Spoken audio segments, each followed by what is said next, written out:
మతం కనిపెట్టినప్పుడు మటుకు మైకులు లేవు. అలాగే హిందూ మతంలో కూడా ఇప్పుడు నేను తిరుపతి లడ్డు విషయం గురించి మాట్లాడితే చేసిందంత ఎవరు? క్రిస్టియన్స్ లేరు, ముస్లిమ్స్ లేరు, హిందువులే. హిందూ మతాన్ని గౌరవించిన హిందువులు అంటే నాకు చిరాకు. నాకు దాంట్లో ముస్లిమ్స్ ఎక్కడున్నారు, క్రిస్టియన్స్ ఎక్కడున్నారు? అలాగే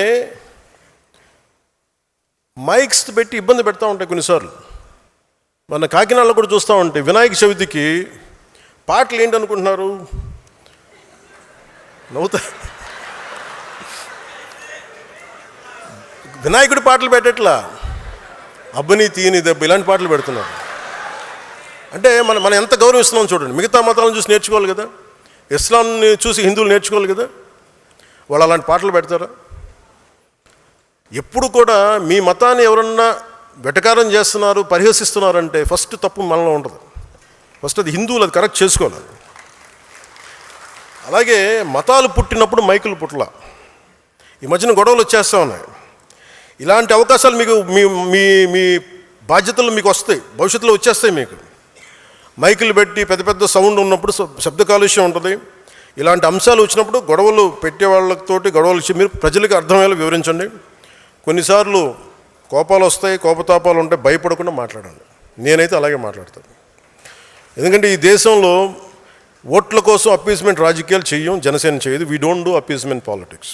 ఇది జనసేన ఆదేశిక సూత్రంగా మీరందరూ గుర్తుంచుకోవాలి.